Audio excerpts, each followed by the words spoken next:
Tractor ट्रालियों के काफिले के साथ पहुंचते हैं। लंगर की सेवा उन्हीं की हस्तु है, और तो लोग रोज यहाँ पर इतने लोग पहुंचते हैं।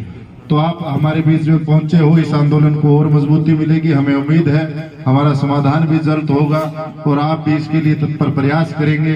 आप सभी का यहाँ पर पहुंचने पर बहुत बहुत धन्यवाद। साथियों, वक्ताओं की इस कड़ी के अंदर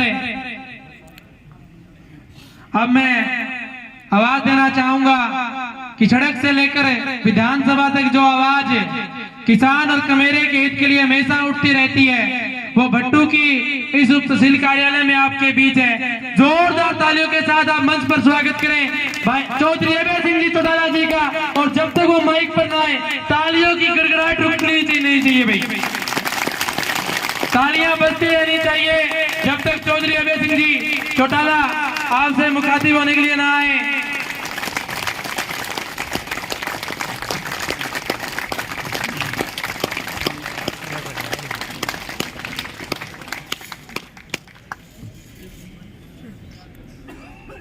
आदर और सम्मान के योग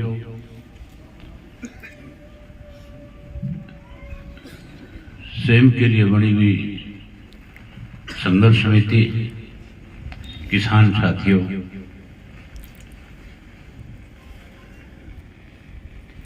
बड़ी हैरानी की बात है, जो जिम्मेवारी सरकार की बनती है, जो इलाके के नुमाइंदे की जिम्मेवारी होती है, आज वो लोग अपनी जिम्मेवारी निभाने की बजाय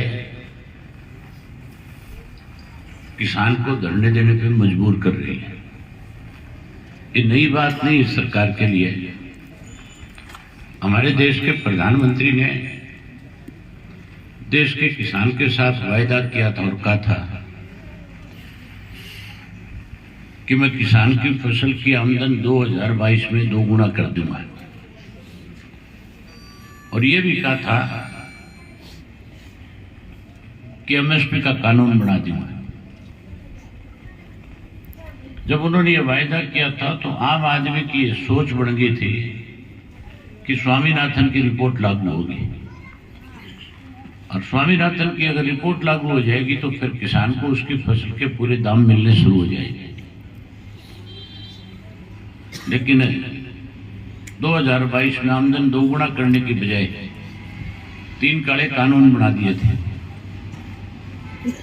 और उसके लिए 13 महीने तक किसानों को पंजाब, हरियाणा, राजस्थान,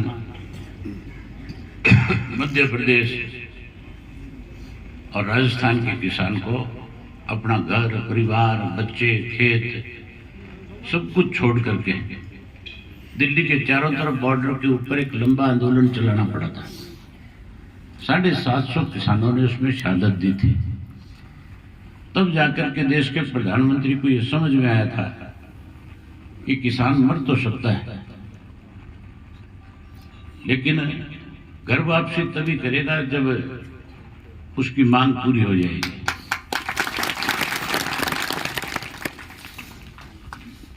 और उस 13 महीने में अनेक दफा उस आंदोलन को तोड़ने की कोशिश करी, बदनाम करने की कोशिश करी।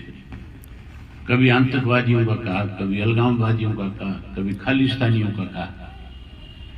हर तरह के हथकंडे अपनाए गए, लेकिन कामयाब नहीं हुए। इसलिए कामयाब नहीं हुए थे कि जो किसान आंदोलन चला रहे थे उनका अपना कोई स्वार्थ नहीं था। वो केवल देश के किसान के ऊपर थोपे गए 3 काले कानून खत्म कराना चाहता था। और जब भी कोई आंदोलन निस्वार्थ हो जाता है तो फिर मान के चलो सरकार को मजबूर होकर के उसकी बात को मानना पड़ता है। आखिर देश के प्रधानमंत्री ने किसान की बात को मानना, 3 काले कानून वापिस लिए, माफी भी मांगी। इस भाजपा की सरकार की पुरानी आदत है, ये 100 प्याज भी खाती है, 100 जूते भी खाती है, फिर बात में मानती है। इसका वोट कौन दे जी? आपके सामने एक और उदाहरण है। नारायणखेड़ा गांव के अंदर मुआवजे को लेकर के किसानों का आंदोलन चला था। हरीश सिंह के नेतृत्व में 4 लड़कों ने टंकी पे चढ़ करके उस आंदोलन को और ज्यादा आगे बढ़ाने का काम किया था। आखिर मजबूर होकर के इनकी मांग को मानना पड़ा, और मांग तब मानी गई थी जब विधानसभा का सेशन नजदीक आ गया था। अब फिर आपको जो निमंत्रण दिया गया है वो इसलिए नहीं दिया कि आपने इसके ताला लगा दिया। ताला तो इन्होंने बहुत दिन तक चौकटा के तहसील के कार्यालय में लगा करके रखा। आपको निमंत्रण इसलिए मिला है कि विधानसभा का सेशन आ रहा है, आगे लोकसभा का चुनाव आ रहा है। अब कहीं ना कहीं आपको बातचीत के जरिए ये विश्वास दिलाने की कोशिश करेंगे कि हम आपकी बात को मानें। बात तो माननी पड़ेगी, बात नहीं मानने का तो कुछ चारा ही नहीं है। हर हालत में आपका आंदोलन जीतेगा।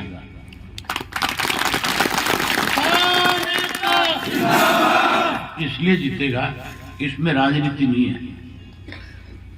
इसके अंदर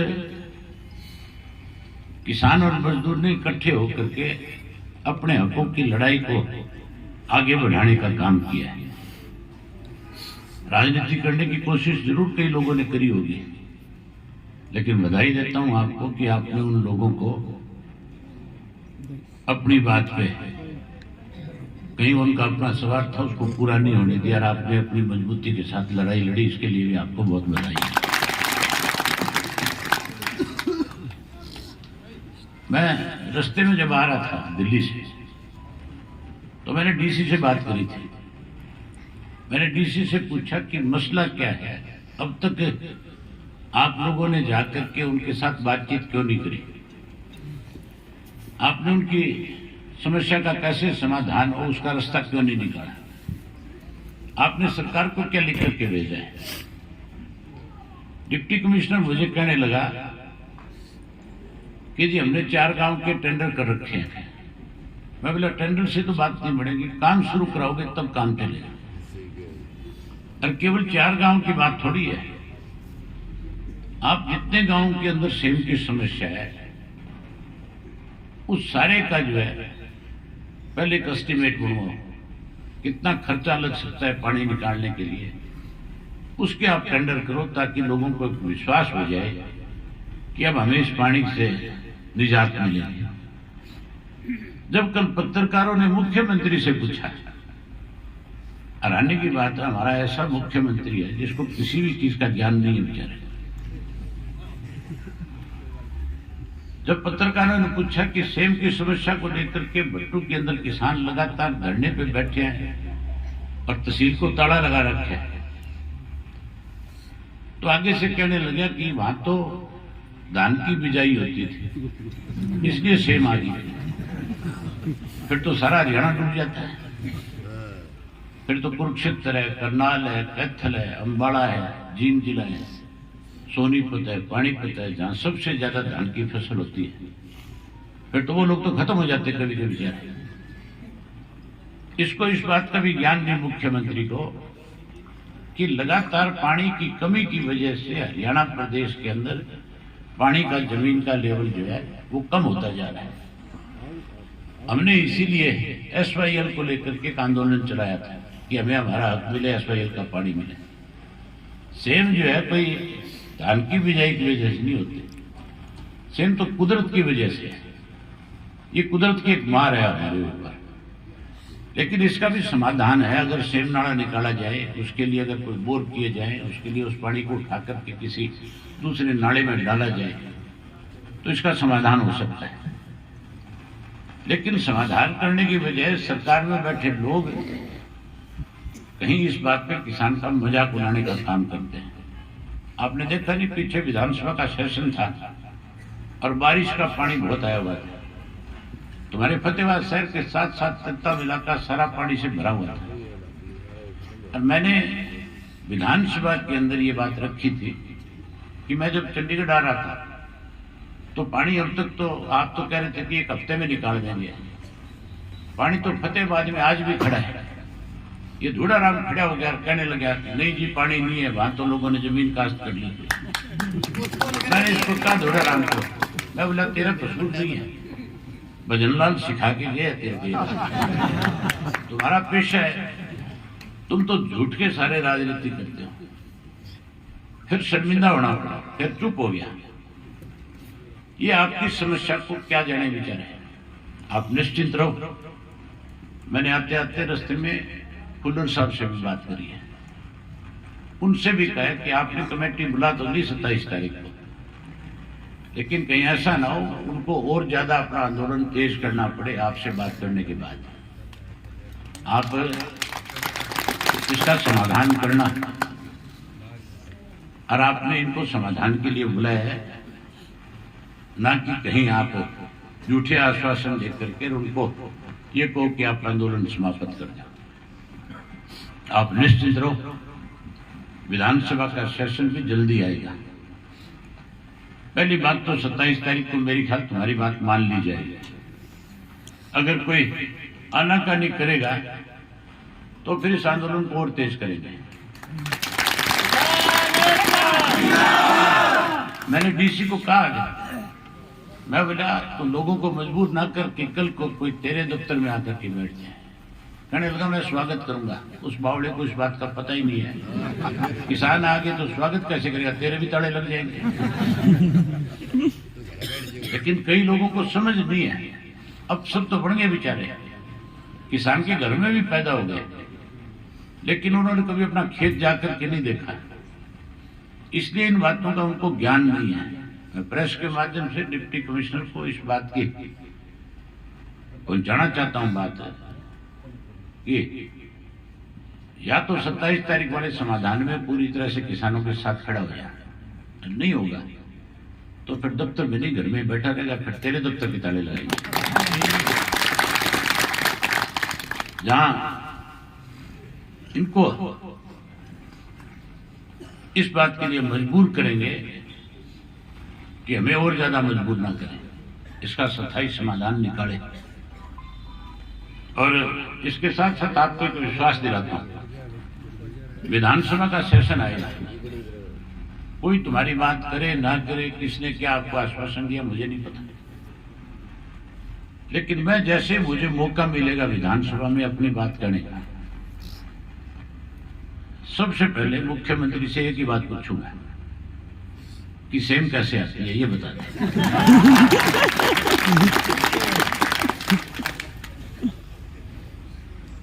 और फिर आपकी जो डिमांड है विस्तार से सारी बात विधानसभा में रखूंगा और मुख्यमंत्री को कहूंगा कि तू विधानसभा में इस बात के लिए आश्वासन दे कि हर हालत के अंदर सेब की समस्या का समाधान करूंगा। ये सरकार करे कि ना करे मुझे नहीं पता, आप लोगों का फैसला मुझे पता है। आपने एक फैसला कर रखा है कि अब की बार बीजेपी वालों को गांव में नहीं बढ़ने देंगे, बीजेपी वालों को तो नहीं बढ़ने दोगे, कहीं जेजेपी वाले फिर ना आ जाए तुम, उनका भी ध्यान रखोगे कि नहीं रखोगे? पिछली बार तो बेकाई में आ गए थे तुम सारे के सारे, तो पोतो तो देवीलाल में फिर आ जाओ, फिर दे दोगे पोतो तो देवीलाल को राशि।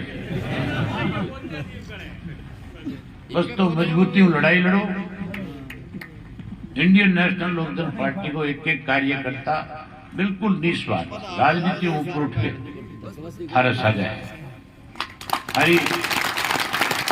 हर लड़ाई में जो कोई भी आदेश थे करोगा, कोई भी काम में लगे रक्षा काम छोड़ के थारी लड़ाई लड़ेगा। मैं उम्मीद करूंगा कि 27 तारीख में थारी बात बन जानी चाहिए।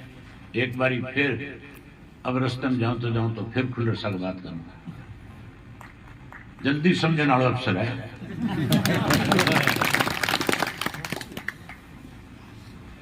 बस तो फिर भी काफी देर में बैठे हो, कल की फिर तैयारी करनी है।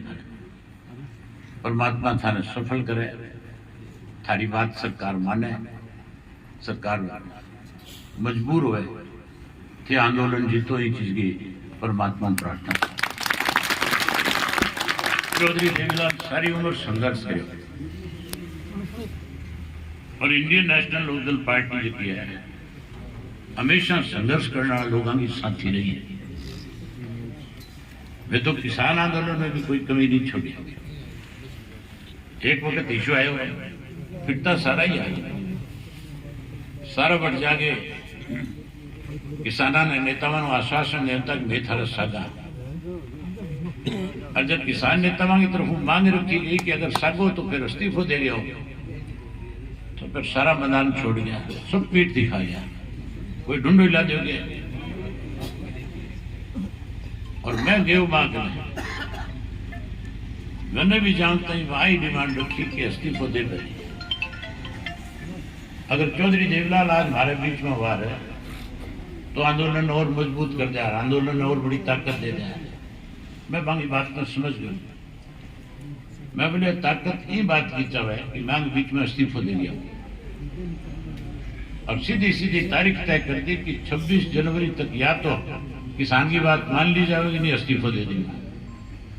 हैरानी की बात है 26 तारीख ना आंदोलन में बदनाम करने खातिर है अब कही गई कि लाल किले के ऊपर खालिस्तानिया जाके झंडो चढ़ा दिया, तिरंगे को अपमान कर दिया। और मेरे को बहुत सारे लीडर का फोन आया, कहने लगे इस्तीफो ना दे दी, अब तेरे इस्तीफो की कौन बटन होता है। जब मैंने टेलीफोन करके कहा मोस्टली खेती जुड़ेड़ा लोग अलग अलग पार्टियां ना लीडर, मैं बन के अगर थे किसान का हितेशी हो तो मेरे साथ चालू थे भी इस्तीफा दे दे, ताकि आंदोलन और ज्यादा मजबूत हो जाए और मांग जल्दी मानी जाए। पर कहीं इस्तीफा दे दी और सारा पीठ दिखाई, मैं 27 तारीख में जाके इस्तीफा दे दी। थारली लड़ाई खातर भी ये मैंने कहेंगे मरोड़ी भी लगानी पड़ी तो चिंता ना करिए, तो लगा सको जी, तो लगा सको। बस तो आंदोलन में कोई कमी न आवे, थारे कोई भी आंदोलन में मान के चलो बिना पीछे बिना आंदोलन को लड़े जाए। मैं मेरी तरफ हूं, थारे आंदोलन में की किस्म की कमी ना आवे, खातिर 51,000 रुपया दूं। और भी कोई काम मेरा जुम्मा हो गया टेलीफोन कर दियो, आधी रात में थार करा जाऊंगा। बहुत धन्यवाद था।